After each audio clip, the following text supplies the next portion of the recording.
Welcome to the Property Couch, where each week you get to listen to two of Australia's leading property experts as they share with you the insider's guide to property investing.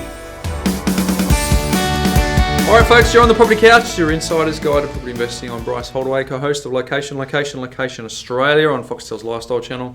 And he's Ben Kingsley, the chair of the Property Investment Professionals of Australia and the 2014 and 2015 Property Investment Advisor of the Year. Hello, mate. G'day, mate. How are you? Good, not as good as you, back from Japan? Yes, nice little break. Yes.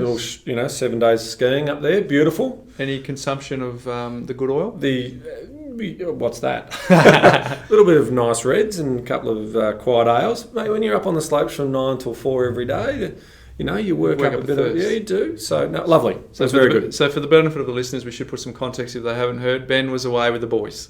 Yes. Every 5 years we go away somewhere to do a ski trip. We enjoy our skiing, so that's our once every 5 years trip. So very nice. Very nice. You seem refreshed. Compliments to the Japanese ski fields. They are first class. Very good. Yeah. Now, we recently were number one on Amazon, and we've now appeared on Google Books. And I want to tell you who my author is. Okay. So the Armchair Guide to Property Investing, about the author, okay? No mention of me. Ben Kingsley is a distinguished veteran of stage and screen. He won an Academy Award for Best Actor for his starring role in Gandhi and has starred in other memorable films such as Bugsy, Sneakers, and Schindler's List. Yeah, I was pretty good in Schindler's List. Mate, I knew you were impressive, but even that's taken me by surprise. And we're going to put that up on our social media, folks. So go and check that out. That's actually an entry on Google Books, mate. You are the Hollywood actor Ben Kingsley, not the property investment so it's legend. Sir Ben Kingsley. I've also been knighted because I'm English. Did you know that? Well, yep. So I'm Sir Ben Kingsley. Can I call you Sir from now? No, you don't have to. So, but he changed his name, and I honestly can't remember what it was. Frank someone or something along those lines. And he first appeared in Gandhi when I was 16. So my name is original, whereas he has a stage name. Yeah. But he's a very good actor. It's better than being Sylvester Stallone. As someone like that. So he's actually a very, very good, accomplished stage and screen actor. So that's all terrific. Mate, so just for the benefit of the listeners, that is not a send-up. That is actual fact on Google Books. We will put the image up on our Instagram and our Facebook. So we obviously didn't put that commentary in there. No, they just automatically associated the book that we wrote. Mate, they might think it's Wikipedia. They might think that you've gone in there and just doctored that up. Oh, well, good luck with that. No. But it's always good for the work I do. People remember who I am, which is nice. Very good. I got asked to speak on the weekend today on the weekend regarding the fact that Melbourne was the only city that doubled in value in the last 10 years. Sydney was at 78% and the rest of the cities hadn't even really hit 50%, whereas the preceding 10 years, all of them had smashed it out of the park. So that was interesting. But at the last minute, they said, can we talk about Bill Shorten and his changes to negative gearing policy? So clearly we've got some thoughts and some feedback on that. So for our listeners today, it's all about negative gearing. It's all about to unfold. So mate, so can I put a disclaimer at the top? So here's my disclaimer, because I'm talking to four people. I'm talking to the Honourable Prime Minister, Mr. Malcolm Turnbull. I'm talking to the Honourable Treasurer, Mr. Scott Morrison. I'm talking to the Honourable Opposition Leader, Mr. Bill Shorten. And I'm talking to the Honourable Treasurer, Opposition Treasurer, which his name is Chris Bowen. So you four gentlemen, and as for all of our other listeners, please enjoy the journey we're about to go on. My disclaimer is this. As Bryce mentioned, I'm the chair of the Property Investment Professionals of Australia, but the comments and opinions that I share with you today are mine in regards to as a property investment analyst and advisor. So they are not the position of the Property Investment Professionals of Australia. Those positions and commentary will come out after a board meeting that we've convened on Tuesday of next week. But these are my thoughts and our thoughts in terms of running the scenarios through. So that's what we thought we'd do today, is just try and unpack this whole story in terms of how we see it playing out, as opposed to the modelers, the economists who sit back and try and look at the numbers and look at the macro. We have the luxury of spending the last 20 years in the field, in the trenches, understanding what happens in real time. And that's what we wanted to try and unpack for the listeners today, in understanding why we think that disturbing the current status quo has, real negative connotations for the broader economy, but also for household wealth creation. And those people who aren't even creating wealth as an investment vehicle, but are basically their own principal homes, how that may impact their values. It's going to impact on a lot of people. We think this is a topic today that's going to have a huge impact on the market. We think that it's a topic that we'd like you to share with your friends and let them know, because we're going to give our thoughts on what we think. So we set the scene. Chris Bowen and Bill Shorten went to a council. I can't remember what they were doing on Saturday. I think it was the property council meeting or something, where they were going to announce that they're going to go to the election, saying that on the 1st of July 2017, negative gearing will only be allowed if you buy brand new property, not established, brand new property. And they're also going to change the 50% CGT capital gains tax concession from 50% to 25% once owned longer than a year. And they were citing the fact that of the 1.2 million property investors in this country, 93% of them actually buy established, and hardly any of them buy brand new. And because of their perceived multiplier effect of buying brand new, they thought, well, let's just wipe out the 93% and let's just shoehorn everyone into brand new. But Ben, you championed a bit. Yeah, look, when I'm championing a bit, I mean, we're not politically persuaded either way. We also know that the Liberal Party are considering some options around negative gearing as well. And this has all come about because no one has the appetite to have a broad brush view of tax. Okay, and that disappoints me in regards to the challenging, because it's politically challenging. Everyone keeps taking it off the table, and I'm talking about GST here. But we know that Scott Morrison, when he first became Treasurer, said, we have a spending problem, we don't have a revenue problem. Well, all of a sudden now, it's a bit of both. And because the big apple on the table has been removed, we're getting this ill-conceived idea around how we can come to market in an election year and try and say how we can raise money, how we can raise revenue for all of the commitments that we couldn't afford in the first place. So disappointed about you politicians. Get some balls and make some tough decisions that are in the best interest long term for this nation. There's my whinge, and there's the emotion coming out. Let's bring it back. Okay, so what we wanted to do was just explore, now that we have some frameworks in which we see this working, and we think it's very simplistic in its framework, but we've got some numbers to work with in terms of what's going to occur. And thanks for the Labor Party for putting it out there for a debate, because that's what we're having right now. So let's go through this. For me, every time I model this anecdotally in terms of what it looks like, I can't but conclude we're going to end up with cities that are basically two-tier societies. We're going to have very wealthy, very valuable inner city properties, except for medium and high density. Okay, and the outer suburb areas will turn into oversupplied ghettos. Okay, and I wanted to explore that and unpack that. So, do you want me to lead off, or you want to jump in? Yeah, no, go for it, mate. Because I think we're being shoehorned into brand new, but I think you want to talk about secondary market with that, because ultimately that's good for a short-term view. But we think that this policy is largely short-term sighted only, because the medium and long-term has been discounted. And I mean, we've got lots of stuff we want to go through, but effectively, my question to Bill Shorten or to the Treasurer, the Shadow Treasurer, is simple. If I buy a brand new apartment or a brand new house and land package as an investor, and then I get under financial duress within 12 months, who am I going to sell it to? Because you've just shoehorned me into a particular market where that's the only option that's available to me. And now all of a sudden my circumstances have changed and I want to sell it. I know that 93% of the investors don't like that product anyway, so there's 93% of my market gone. And of the remaining 7%, they can't buy it because it's not brand new. They won't get any negative gearing benefits from it. Yeah, so there's your flaw in your model. But let's start from the very top. And I say this with respect to most modelling economists, but they just don't get residential property.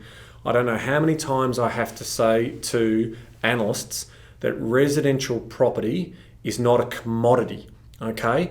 It's what owner-occupiers buy as an essential need for accommodation. So when you understand that 70% of the marketplace buy it for essential accommodation and 30% of it buy for investment, you've got to then understand the decision making around the buyer. And owner-occupiers buy with emotion, okay? You give them enough money, they'll justify to pay that price for it. They simply do. And a lot of economists miss that point. But if it's a rare car, if it's a rare piece of jewelry, if it's a rare artwork, we see it every day in terms of the prices that these items attract. And so when you've got owner-occupier appeal, the properties that offer owner-occupier appeal, when you get down to the very granular individual properties, they outperform the market. They outperform other properties in the street. They outperform properties in the suburb. They outperform properties in the local government. And of course, they outperform properties across cities. And this is the problem with the modelling they do. I've got a real issue when these models are built on data back to 2010, 11 and 12. And this is something I'll be talking to, Pippa about in reaching out to the ATO and saying, wait a minute, guys, give us all the data.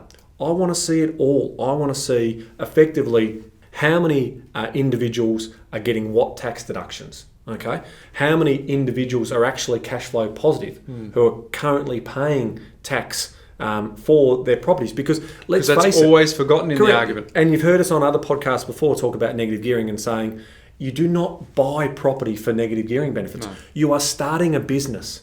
That business needs time to evolve, and you should have, it's in the fabric of our tax system, the ability to claim costs against that investment.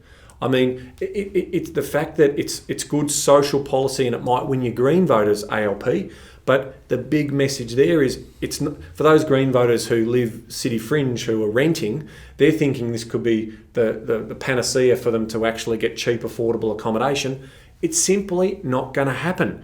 I mean, you don't have negative gearing in other established cities around the world, and the value of property in close to the city and all the lifestyle amenity is extraordinarily high. So don't think it's going to be this easy panacea for affordability. It's not. And I'm not going to rant. I'll keep coming back to my point. So let's assume we've got individual decisions and 70% of the people, the buyers, are owner-occupiers. So they've already said to us that through their buying decisions, they don't like to live in high density and medium density. We're getting a slow trend towards that, but it's very slow. If we fast forward to 2050 and our cities might have, 10 million people in them, maybe that'll be a different story. But in 2016, the buyer has decided that they don't have an appetite for high and medium density from an owner-occupied point of view. Second to that, they've also decided that in new housing estates, they prefer, if they had a choice and they could afford it, they'd want to live in middle or inner city. I mean, inner city number one, but if their budget only delivers them to the mid ring, they like established infrastructure. So the problem with that is you might see, a glut or a demand drive initially for the uneducated investor who thinks that the tax benefits are the reasons why you should invest, which they're not. Going out and buying this effectively, and we talked about this before, investor stock versus investor grade. So this investor stock, which is the medium and high density stuff and the new house and land packages in these greenfield areas, are going to be terribly received. Okay, so they might have an initial spike early on, but once the secondary market test that Bryce was talking about before kicks in, these are going to be ghettos. They're going to have massive oversupply in terms of, so the investors are going to have no one to rent them because, the people because you think about it like this, if I could afford to buy in an outer suburb, which I can because they're the most affordable areas, versus rent, I'm so better off buying than renting. It's a different story in a city around, rent vesting in terms of if I can rent for half the price of buying, I can invest that money elsewhere. So there is a massive problem with this concept. Can I rewind back to the GFC? Because I think this is an infrastructure paradigm rather than an investor paradigm. And I say that because during the GFC, I took a position in the Queensland government at a time when my industry was, it was pretty much a property counselling service where people were ringing up saying, should I sell? And basically what Kevin Rudd did at the time is he just gave a lot of money, not too dissimilar to this policy, to stimulate our way out of the economy. And largely they saw that through brand new. Now, what was happening is people were running around Brisbane, putting options on sites, just ringing the agent, getting the contract done, and then ringing the Queensland government, which would land on my desk, and say, can we get the DA approved to build this student accommodation or this product that was so out of fit for the locations. And all everyone was saying is rubber stamp yes. And we were sending it off to town planners. And I remember stuff going off to town planners. They were loving it because they were just getting paid. And then some of these were coming back and we were just scrambling, trying to get some form of process in place to cater for the demand. But developers were loving it. They were licking their lips and they were going out there. So it was great for jobs. It was great for a carpenter. It was great for a sparky. But now, as we're further down the track, that product is limited. And in terms of, even without this policy of, you can still negative gear that product currently because it's established, but you wouldn't. I wouldn't in a million years recommend any client buys that stuff. No. But at the time, it made sense under the infrastructure paradigm because it was creating jobs to get out of the GFC. So that's one of its limitations. Yeah, so, if we then look at those greenfield areas, why are owner-occupiers deciding that there's a disconnect for them in terms of their buyer interest? It's pretty simple. They look at the infrastructure out there and they say, well, where's the train station? Where's the bus network? Where's the roads? Where's the schools? Oh, they're coming. Where's the big shopping centre? Oh, it's coming. Oh, where's my culture hub, my groovy little restaurant strips and all? Oh, well, that won't come. But you can do an hour commute to work if you like, bumper to bumper on the existing infrastructure that's not adequate already. Yeah. So a decision like this with better infrastructure and high-speed transport to and from a city, we've always said that. You could change Albury into an overnight success if you had a fast train that took 45 minutes to an hour to get to Melbourne. No drama at all. That would explode because it passes a lifestyle test, and it's affordable. So people will chase that, and they can do their work to and from in a nice, convenient train that's travelling at 600 kilometres an hour. But that's not the message we've got here. So what we've got here is ill-considered policy and modelling that's not factoring in real life. It's just basically taking a group of numbers and then saying the economic benefit of such is Y, and that's not true.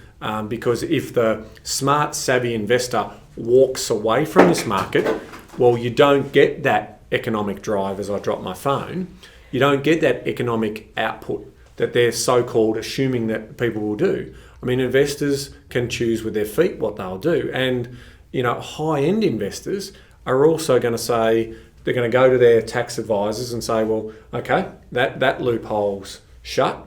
What do I do now? Well, have you thought about, buying a yacht? Have you thought about buying a plane and putting into a letting pool?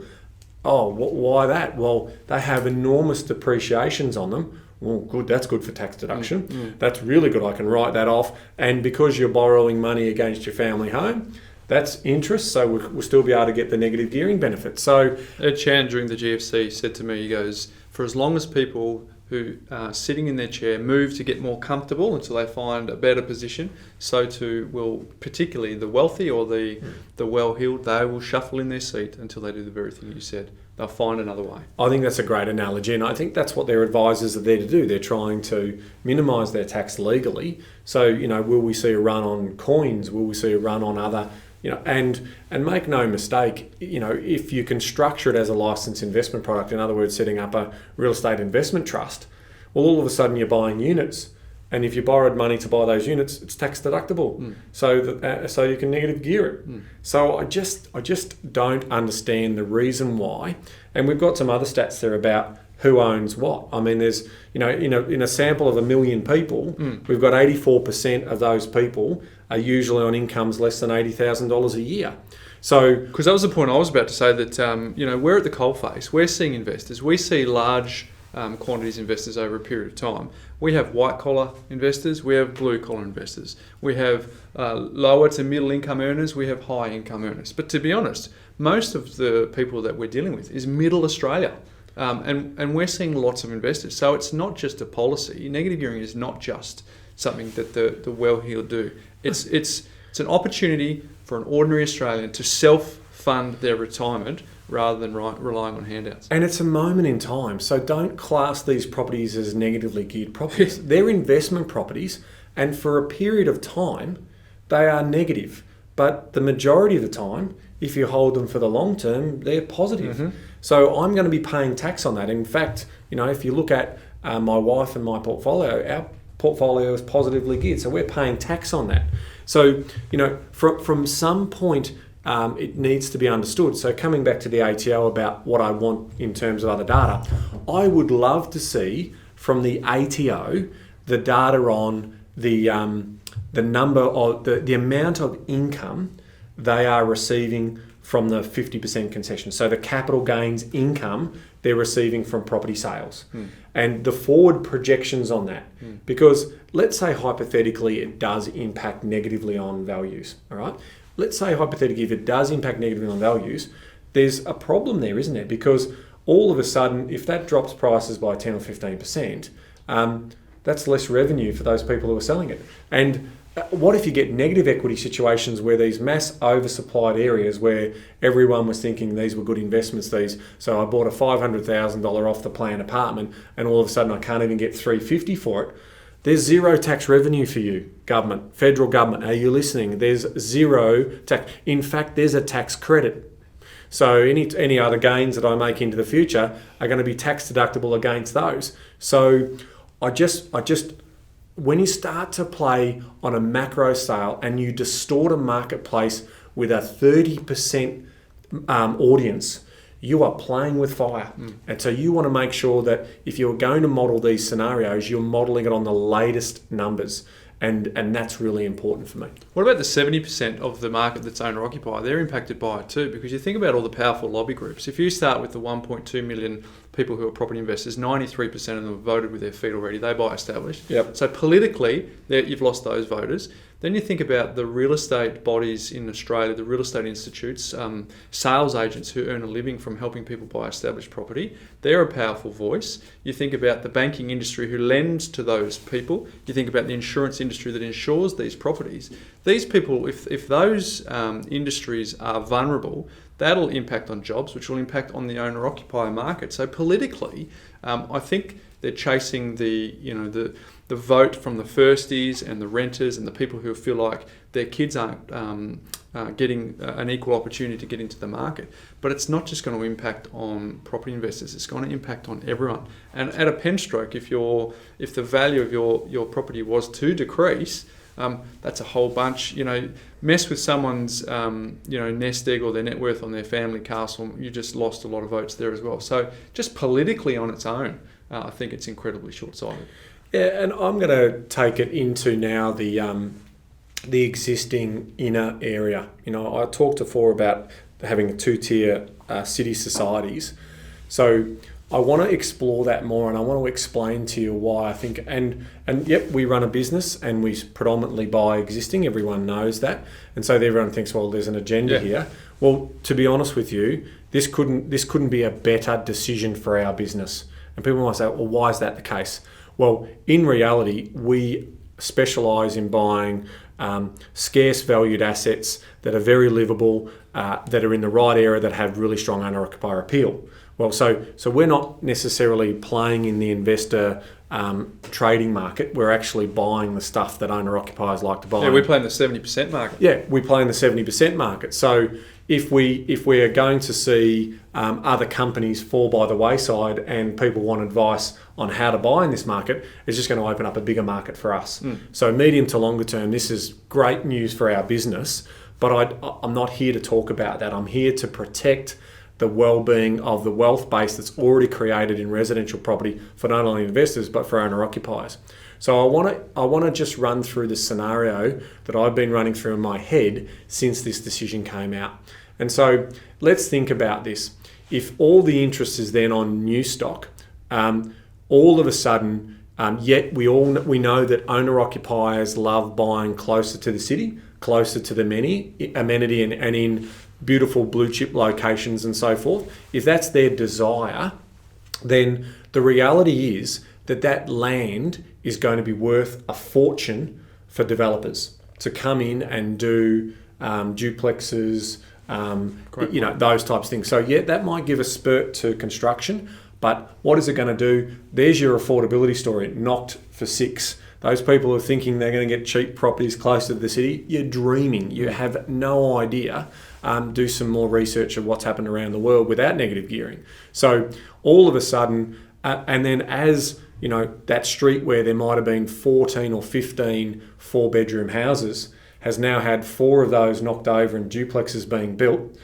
The social element of that, I mean, at the start of this year, I was on ABC Drive program talking property every Wednesday, and I don't know how many people called in and says, oh, it's just like, it's getting overpopulated, the houses are being knocked over and they're building these townhouses and all that. So the social change and challenges for state and council members is going to be also big. This is the reason why we have such stringent planning guidelines, is because I bought into this dream, I didn't buy into the other dream. So flesh that out. I've now got, instead of 15 4-bedroom single large houses, they've now bowled over 5 of them, and there's now 10 of those. So those assets are being more scarce again. So here's where that land value comes into it. I mean, you don't have to be Einstein to look around Melbourne and Sydney and seeing a number of small developments going on. Yeah. And that's happening without the impact of negative gearing. But if you want to have a two-tier society where internally in the inner areas you have basically the untouchable, the unaffordable for most, this is the best way to do it. It still doesn't fundamentally change the supply story, which is really the big problem in regards to housing affordability. Agreed. So, mate, I guess the summary for you then is that just there's this massive disconnect between the policy that's being implemented and what's actually really happening on the ground. That's the crux of it. That is true. Yeah. So I guess it's probably, the policy is a bit like negative gearing shares, but only allowed to invest in IPOs. Yeah, great analogy. You're not allowed to invest Perfect. You're not allowed to invest in the bank. Maybe it's just in the banking sector only. Yeah. In other words, you're they're slicing saying IPO, this niche pocket where, despite the fact this proven performance where everyone else typically stays in blue chip, you can only invest in the IPO market. I reckon actually that is the best analogy, because how many of those IPOs fail? Like lose money? Well, you speculated. There's no history on a brand new apartment, so invest in fundamentals. Let's just go in blind. You've nailed it. You've absolutely nailed it. That's exactly what it's like. But I'm arguing as a government, well, wait a minute, that's new money into the market. So, that's good for the economy because it's stimulating GDP. Well, the reality is you're going in blind. So as people become more aware and more concerned about this secondary market in terms of who's going to buy this after I've gone in there, and that becomes a real problem from a whole, property. I'm on record as saying that basically too big to fail. Residential property market, too big to fail. This is why I thought we would never even get to this point with negative gearing, because in reality, the property market is the foundation of your economy. Your property value is your highest personal value item. You buy things relating to retail. You furnish your house. So for every $1, and I've heard bank economists say this, for every $1 that goes into residential property, there's $10 created in the economy, because I've got to furnish the house, I've got to change things over, I'm going to get new cushions, new sheets. That's living, and if you then look at the retail jobs that are attached to that, that's also a big portion of keeping that wheel spinning. So it's really important to understand that, a big decision like this, and I'm talking an enormous decision like this, even though we say that negative gearing is a tertiary benefit, it's not our primary. Our primary is capital growth and then the income that we get from that property over time. You're playing with and distorting the market. You're bringing effectively regulation on a market that's a very mature marketplace, and that's affecting 30%, if not 100% of the buyers in that market. I'll tell you who would be licking their lips at this point. It's probably the premier hotels in capital cities around Australia. And you're probably thinking, where's he going with this? Because they'd be getting calls from spruikers right now saying, I need to book your venues because I'm now in a bonanza situation where I can start talking to investors about the product that I love to talk about.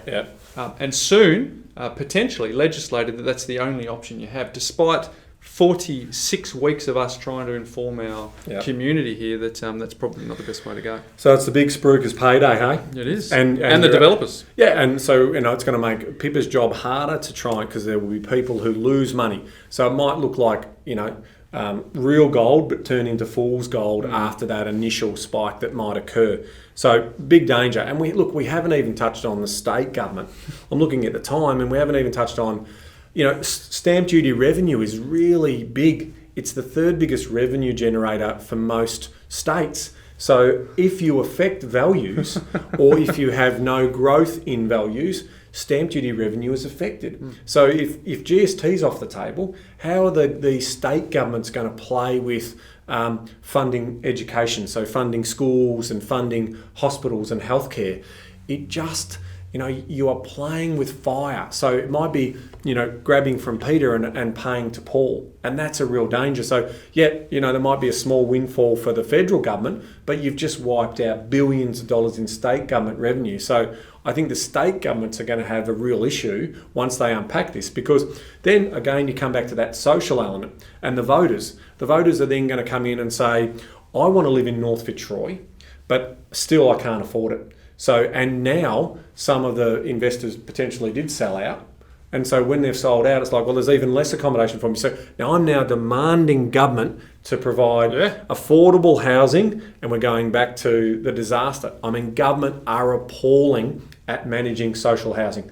Absolutely appalling. They're inefficient, whereas an individual investor is very efficient in terms of how they run it. They maintain the asset usually better. But I hear stories all the time of tenders coming through, 100 bathrooms at $20,000 a bathroom because it's just, obviously I get worked up about it because I just see the long-term effects of poor policy. It's going to affect everyone. So, one of the minority groups is the poor old renter. You touched on it with that North Fitzroy. They'll pay more. If it's scarce, they're going to pay more. They will. So that's another group that'd be affected by this. Because they don't want to live out wide. They're voting with their feet. So not only are we talking about owner-occupier appeal for the buyer, but also the renter appeal. They also, en masse, the Anglo-Saxon does not want to live in a hotel room. They don't want to live in medium and high density stuff. They would prefer to live in a small apartment block, a villa townhouse, or primarily, single fronter close into town. And then the families, well, they have to have 3 and 4 bedrooms. So they are, if they want to live in that area, they're going to have to pay a premium. So again, our investor clients are going to be rubbing their hands together about higher rents and massive land values, which defeats what the government was trying to do in the first place. So you're predicting that there's potential for the ghettos out in the green fields? Yes. And if people are in that situation and then they want to sell, they're in trouble because they've got no market to sell to. Correct.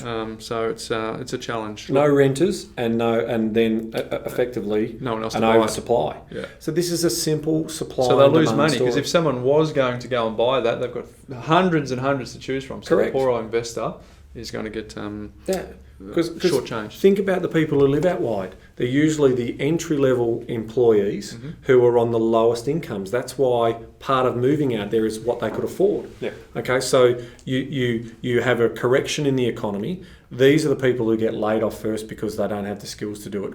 And then you've got mortgage stress, those types of, it's a perfect storm.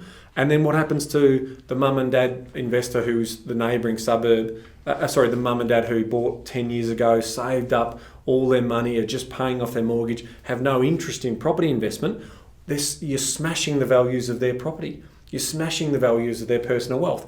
And part of that personal wealth, they're going to downsize from that and maybe move into the country or downsize into something a little bit more affordable for them later on. Well, that payday is going to be what they live on, which means less pressure on pensions.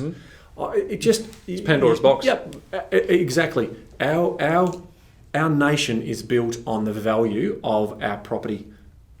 It's $9.6 trillion. You compare that with the Australian stock market at around 1.3 trillion. Superannuation, don't absolutely quote me on this, but I think it's about 2.2 trillion.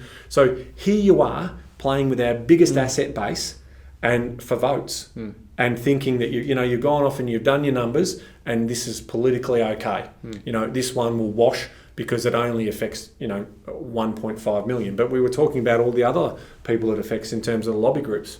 Exactly. So I had a question during the week before Bill Shorten announced this, and it was, it's a question from Mark. I've got his permission to read this out. Would you buy off the plan in a block of 15 townhouses next to a park with city views if you researched the area and are happy with the growth prospects? I asked the question because you've both been adamant about not buying off the plan and to focus on scarcity. I perceive this property to be scarce with city views and next to a park and walking distance to a train station. Is this sufficient to overcome the negative of buying off the plan? I'll look forward to your reply. I went back to him and said, our view on brand new is not too dissimilar to a brand new car. As soon as you drive it off the lot, it loses value instantly. However, unlike a car, the real estate industry has an opportunity to go back up in value at a later date. But the point is, why buy something where you have to go backwards before you go forwards? In our view, the established market has proven market performance at market value rather than brand new, which is generally market value plus builder profit plus developer profit plus marketing margin. If you really want to buy that property, be the second owner, not the first, where at least you get at market value. But now, can't even be the second owner. No, I mean, under this new policy. That really does challenge the concept. Now, we will always say there's exceptions to the rule. City views, probably a bit too many townhouses for our liking, but city views opposite a park, there could be some consideration. But as you've just beautifully documented right there, on the balance, we wouldn't touch it. No. So there you go, folks. I think it's been no secret to anyone who's part of our podcast community that Ben and I have very strong views around brand new as an investment. So we just think that today, hopefully we've unpacked, rather than just an emotional argument that's self-serving, we wanted to actually give you some valid reasons why we're just not the minority in this discussion. It's going to affect the majority, and it's, in our view, a poorly thought through policy. I think in simple terms, they've missed the disconnect between the marketplace and the reality of what the market wants. They're assuming that this will change habits, and the smart investor is not interested. They will take their investment dollar to where they know there's security and reliability, and they will be very scared of the secondary market impact, which I don't think has been looked by the policymakers in terms of the ghettos and the oversupply that they will create in what we would call investor stock rather than investment grade properties. Very good. I go to Ben with most of the queries that I have. You can see he's very passionate about this topic. Our question to you listeners is, if property investment is something that you're passionate about, can we implore you to send this particular episode to a journalist, to your local member of parliament, to anyone with any form of influence, just to get some views on this particular policy, because it's going to impact on you. And normally we ask a favour each week and say, if you like our podcast, can you tell a friend?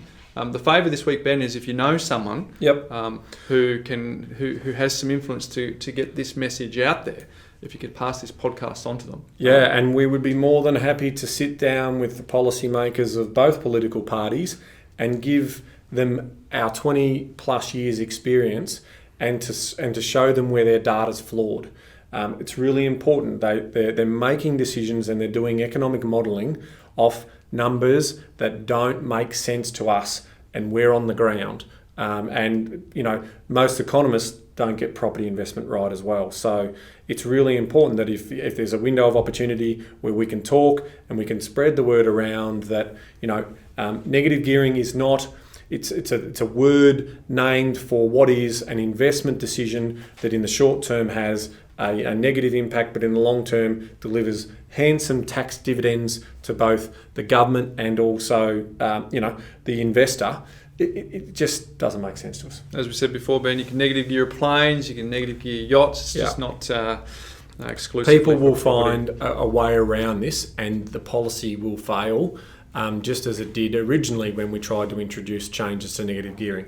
And I'm not going to buy into I hear people talking about, rents will skyrocket, and then there's that's rubbish. They only went up I love one of the statements Chris Bowen made. They only went up because there was a shortage of rental accommodation. I mean, how hilarious is that? That's how much they don't know. Soul East Lake is the same in terms of, I don't care about what you say about a city. I can tell you those inner city areas, rents skyrocketed.